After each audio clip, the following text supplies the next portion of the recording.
మనం సూటిగా చెప్తున్నాం. ఎవరికి చెప్తున్నాం? ప్రధానమంత్రికి చెప్తున్నాం. అయ్యా ప్రధానమంత్రి, అయ్యా నరేంద్ర మోడీ, నువ్వు భారత రాజ్యాంగం మీద ప్రమాణం చేశావు. భారత రాజ్యాంగ వ్యవస్థలని కాపాడుతానని ప్రమాణం చేశావు.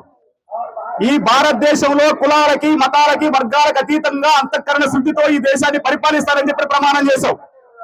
మరి భారత రాజ్యాంగం మీద ప్రమాణం చేసినటువంటి నువ్వు భారత రాజ్యాంగ వ్యవస్థలకి అన్యాయం జరుగుతుంటే, భారత రాజ్యాంగ వ్యవస్థలను కూల్చివేసే ప్రయత్నం జరుగుతుంటే, భారత రాజ్యాంగ వ్యవస్థను ధ్వంసం చేసే ప్రయత్నం జరుగుతుంటే, భారత రాజ్యాంగాన్ని లేకుండా చేసే ప్రయత్నం జరుగుతుంటే, ఎక్కడ చెవులు మూసుకొని కూర్చున్నావు, ఎక్కడ కళ్ళు మూసుకొని కూర్చున్నావో ఈ దేశ ప్రజలకు సమాధానం చెప్పాల్సిన అవసరం నరేంద్ర మోడీకి ఉంది. నరేంద్ర మోడీకి ఉంది. ఈ దేశంలో 140 కోట్ల మంది భారతీయులు, ఈ 140 కోట్ల మంది భారతీయులను కాపాడుతాల్సిన బాధ్యత ఎవరిది? నరేంద్ర మోడీది కాదా? ఈ దేశంలో ఉండబడిన వ్యవస్థలను కాపాడాల్సిన బాధ్యత ఎవరిది? నరేంద్ర మోడీది కాదా? ఈ దేశంలో ఉండబడినటువంటి దాదాపు 30-40 కోట్ల మంది దళితులకు అండగా ఉండాల్సిన బాధ్యత ఎవరిది? నరేంద్ర మోడీది కాదా? మరి అరే నరేంద్ర మోడీ, ఈ దేశంలో ఆవు మీద దాడి జరిగితేనేమో మనుషులు చంపుతుండ్రి, ఆవు మీద దాడి జరిగితేనేమో మనుషులు చంపుతుండ్రి, సనాతన ధర్మం అనకపోతే భారత మాతకి జై అనకపోతేనేమో మనుషులు చంపుతుండ్రి, క్రిస్టియన్ల పేరు మీద మమ్మల్ని చంపుతుండ్రి, ముస్లింల పేరు మీద మమ్మల్ని చంపుతుండ్రి, అనేక రకాల పేర్లు పెట్టి మమ్మల్ని చంపుతున్నటువంటి ఈ సమాజంలో నరేంద్ర మోడీ ప్రధానమంత్రిగా 100% ఫెయిల్ అయ్యాడన్న విషయాన్ని కూడా మనం ప్రకటించాల్సిన అవసరం ఉంది. ఢిల్లీ కేంద్రంగా విషయం కూడా సిస్టమ్ చేస్తా ఉన్నాం. నరేంద్ర మోడీ ప్రభుత్వం ఫెయిల్ అయింది. ప్రభుత్వం నరేంద్ర మోడీ అప్పులు చేయడానికి, లక్షల కోట్లు తీసుకురావడానికి, లేదా ఇంకోటి చేయడానికి ఉపయోగించిన పడ్డాయప్ప. ఈ దేశంలో ఉండబడిన దళితులకి, ఈ దేశంలో ఉండబడిన గిరిజనులకి రక్షణ కల్పించే దగ్గర నరేంద్ర మోడీ ప్రభుత్వం అట్రబాపైందన్న విషయాన్ని కూడా మనం ప్రకటించాల్సిన అవసరం ఉంది. అది నిజమన్న కాదన్న అవసరం కూడా మీరు గమనించండి. అది నిజమైతే ఈ రోజు నిజంగా భారతదేశంలో ఆయన భారతదేశ సార్వభౌమాధికారాన్ని కాపాడే దగ్గర నరేంద్ర మోడీ ప్రభుత్వం ఉంటే 100% రాకేష్ కిషోర్ మీద ఈ పార్టీకి చర్యలు జరుగుండేవి. రాకేష్ కిషోర్ మీద ఈ పార్టీకి చర్యలు జరుగుండేవి. మరి రాకేష్ కిషోర్ మీద ఈ చర్యలు తీసుకోలేకపోవడానికి కారణం ఎవరు? రాకేష్ కిషోర్ ని ఏమంటాడు నరేంద్ర మోడీ? సిగ్గుపడాలి నరేంద్ర మోడీ ప్రభుత్వం, సిగ్గుపడాలి భారతీయ జనతా పార్టీ. ఏమంటాడు నరేంద్ర మోడీ? ఒక ట్విట్టర్ లో ప్రకటన చేస్తాడు, రాకేష్ కిషోర్ సనాతన ధర్మం పేరు మీద చేసినటువంటి దాడి చెప్పిసడం అనేది అనాగరిక చర్య అని చెప్పిన ప్రకటన చేశాడు ట్విట్టర్ సాక్షిగా. ఇదే సందర్భం అడుగుతున్నాం, మరి అనాగరిక చర్య అని చెప్పిన ప్రకటన చేసావో నరేంద్ర మోడీ, అనాగరిక చర్య అని చెప్పిన ప్రకటన చేస్తున్నావో నరేంద్ర మోడీ, ఆ అనాగరిక చర్యకు పాల్పడినటువంటి వాడిని నాగరిక సమాజం ఎందుకు తిరగనిస్తున్నావో ఈ దేశానికి సమాధానం చెప్పాల్సిన బాధ్యత కూడా నరేంద్ర మోడీకి కూడా సందర్భంగా చేస్తా ఉన్నాం. అది వాస్తవా కాదా? నువ్వు అన్నట్టే అనాగరిక చర్య. మరి అనాగరిక చర్యకు పాల్పడితే ఈ ఆధునిక సమాజం ఎందుకున్నాడు? అక్కడ ఆధునిక సమాజంలో తిరగనిచ్చింది ఎందుకు చేస్తున్నావు? అంటే శిక్షించాల్సిన నువ్వే రక్షిస్తున్నావు కనుకనే ఈ రోజు రాకేష్ కిషోర్ ధైర్యంగా తిరుగుతున్నాడు. శిక్షించాల్సినోడు కానీ 100% నిజాయితీగా భారత రాజ్యాంగం మీద విలువ ఉంటే, బాబాసాహెబ్ అంబేద్కర్ మీద గౌరవం ఉంటే, భారత రాజ్యాంగ వ్యవస్థల మీద ఆయనకి ఏమాత్రం విశ్వాసం ఉంటే 100% రాకేష్ కిషోర్ ని శిక్షించి ఉండేవాడే. ఆయనకి భారత రాజ్యాంగం అంటే గౌరవం లేదు, భారత రాజ్యాంగ వ్యవస్థలు అంటే గౌరవం లేదు. ఆయనతో పాటు ఈ దేశంలో ఉండబడినటువంటి ఎస్సీ, ఎస్సీ, బీసీ, ముస్లిం మైనారిటీలు అంటే అంతకన్నా గౌరవం లేదు. ఆయన వాడే కార్డు మాత్రం ప్రధానమంత్రి అవడానికి, ఛాయవాలా బీసీ ప్రధానమంత్రి అని చెప్పడానికి ఉపయోగపడతా తప్ప ఈ దేశంలో బీసీలు కానీ, ఈ దేశంలో దళితులు కానీ, ఈ దేశంలో ముస్లింలు కానీ, ఈ దేశంలో మైనారిటీలు కానీ, క్రైస్తవులకు కానీ ఒరిగింది లేదు నరేంద్ర మోడీ ప్రభుత్వం. 100% నరేంద్ర మోడీ ప్రభుత్వం మనకి అన్యాయం చేస్తుంది. ఆ అన్యాయం చేయడంలో దానిలో భాగమే ఈ రోజు ముందుకెళ్తుంది. ఈ రోజు సనాతనం పేరు మీద మనువాదాన్ని తీసుకొచ్చి మన జాతుల్ని, మన సమాజాన్ని మరింత హీనపరచడం కోసం కుట్ర జరుగుతుంది. దానికి మనం ఒక ప్రశ్న వేసుకున్నాం. 30 ఏళ్ల తర్వాత మాదిగలమా, అంబేద్కర్ వాదులమా, మనవాదులమా? నేను అడుగుతున్నా, మీరు చెప్పండి. 30 ఏళ్ల తర్వాత మాదిగలమి అంబేద్కర్ వాదులమా, మనవాదులమా? అంబేద్కర్ వాదులు అనుకుంటే మనువాదాన్ని మనుధర్మ శాస్త్రాన్ని తగలబెట్టినట్టు అంబేద్కర్ వాదం వైపు నిలబడదామా? మనకి మూతిగా ముంత కట్టి, మొలక తాజా కట్టి సమాజానికి దూరంగా నెట్టేసినటువంటి మనుధర్మ వైపు పోదామా? అంటే 100% బాబాసాహెబ్ అంబేద్కర్ వైపు నిలబడతాం తప్పనిచ్చి మనుధర్మ వైపు కాదని చెప్పి చెప్పాల్సిన అవసరం ఉంది.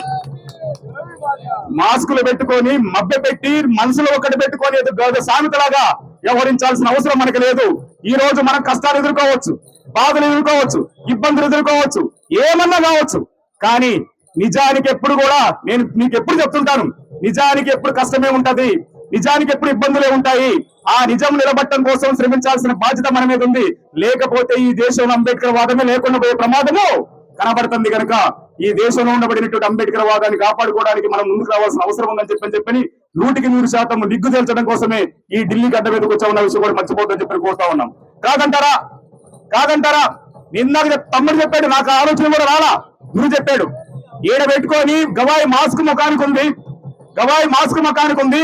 ఎవరిని డిమాండ్ చేస్తున్నామో క్లారిటీ లేదు, ఎవరిని డిమాండ్ చేస్తున్నామో స్పష్టత లేదు, ఏం అడుగుతున్నామో కూడా లేదు, ఏం మాట్లాడుకోవడం కూడా స్పష్టత లేకుండా మాట్లాడి ఇక్కడ మాత్రము ధర్మాలు మాకు అన్యాయం చేసినని మాట్లాడి మళ్ళా పోయి అంటే ఎవరు కూడా ఇప్పుడు ఇక్కడ ఉదాహరణ అనుకుందాం, ఇక్కడ ఉదాహరణ అనుకుందాం. ఇక్కడ ఇస్లాముద్దీన్ అన్నాడు, ఇస్లాముద్దీన్ నేను తిట్టి మీటింగ్ పెట్టి తిట్టి మళ్ళీ ఇస్లాముద్దీన్తో పోయి అన్నం తింటే ఏమంటాం? ఇస్లాముద్దీన్ నేను మీటింగ్ పెట్టి ఇక్కడ తిట్టా, మళ్ళీ ఇస్లాముద్దీన్ దగ్గరికి వెళ్ళి మనం కలిసి ఫోన్ చేసి అర్థం ఏంటి?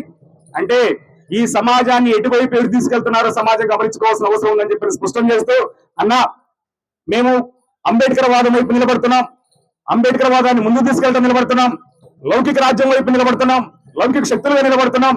ఈ భారతదేశ సార్వభౌమాధికారాన్ని కాపాడటం కోసం, భారతదేశ సార్వభౌమాధికారాన్ని నిలబెట్టడం కోసం మా వంతు ప్రయత్నం మేము చేస్తున్నామన్నా. మా ప్రయత్నానికి మీరు అండగా నిలబడటం కోసం మా దగ్గరకు వచ్చి మీ సంఘీభావం తెలియజేసినందుకు మీకు ప్రత్యేక ధన్యవాదాలు తెలియజేసుకుంటూ, అన్న కూడా వాస్తవానికి మీటింగ్ లో ఇప్పుడు ఇక్కడ లోకల్ బాడీ ఎన్నికలు జరుగుతున్న సందర్భంలో అన్నకు ప్రచారానికి వెళ్లాల్సిన అవసరం ఉన్నప్పుడు కూడా మనకి ఇచ్చిన మాట కోసం మన దగ్గరకు వచ్చి మన ఆవేదనని, మన బాధని విని ముందుకెళ్తాం జరుగుతూ ఉంది. అదే విధంగా అన్నకు నేను చివరికి ఒక అప్పీల్ చేద్దాం అనుకున్నాం. ఎస్సీ వర్గీకరణ మీద భారతీయ జనతా పార్టీ మమ్మల్ని తీవ్రంగా మోసం చేసిందన్న. ఎస్సీ వర్గీకరణకు పార్లమెంట్ లో చట్టం చేస్తామని చెప్పని చట్టం చేయకుండా మమ్మల్ని మోసం చేసింది. 2004 నవంబర్ 5న ఎస్సీ వర్గీకరణ రద్దయింది సుప్రీంకోర్టులో. 2004 నుంచి 2024 వరకు పార్లమెంట్ లో చట్టం చేయాలని చెప్పి మేము రోడ్లు ఎక్కాం. ఆ పార్లమెంట్ లో చట్టం చేయాలని చెప్పి రోడ్లు వచ్చే క్రమంలో దామోదర మాదిగా, సురేంద్ర మాదిగా, మహేష్ మాదిగా, భారతీ మాదిగా, తెల్లబండ రవి మాదిగా అనేక మంది మా జాతులు ప్రాణాలు పోగొట్టుకున్నారు. కానీ ప్రాణాలు పోగొట్టుబడినటువంటి మాకు మాత్రం భారతీయ జనతా పార్టీ మేము అధికారంలోకి వస్తే 100 రోజుల్లోనే వర్గీకరణ చేస్తాం, పార్లమెంట్ లో చట్టం చేస్తామని చెప్పని పార్లమెంట్ లో చట్టం చేయకుండా మమ్మల్ని మోసం చేసింది. ఈ రోజు సుప్రీంకోర్టు రాష్ట్రాలు అమలు చేసుకోవచ్చండి, ఇష్టమైన రాష్ట్రం అమలు చేస్తుంది, ఇష్టమైన రాష్ట్రం అమలు చేయకుండా పోతుంది. ఆ ప్రమాదం ఉంది కనుక మీరు కాంగ్రెస్ పార్టీగా మొదటి నుంచి కూడా కాంగ్రెస్ పార్టీ ఎస్సీ వర్గీకరణకు సంపూర్ణ మద్దతు ఉమ్మడి ఆంధ్రప్రదేశ్ లో రాజశేఖర రెడ్డి గారు ఇచ్చారు. రాజశేఖర రెడ్డి గారు ఉషా మేరకు కమిషన్ వేశాడు. రాజశేఖర రెడ్డి గారు అఖిలపక్షాన్ని ఢిల్లీకి తీసుకొచ్చారు. ఆయన అఖిలపక్షాన్ని ఢిల్లీకి తీసుకురావడంతో పాటు ఉషా మేరకు కమిషన్ వేసి ఎస్సీ వర్గీకరణ అంశం ఈ రోజు పార్లమెంట్ లో బతుకుండడానికి ఆయన కారణమయ్యాడు కనుక అలాంటి కాంగ్రెస్ పార్టీ ఎస్సీ వర్గీకరణ పట్ల తమ చిత్తశుద్ధి చాటుకుంది.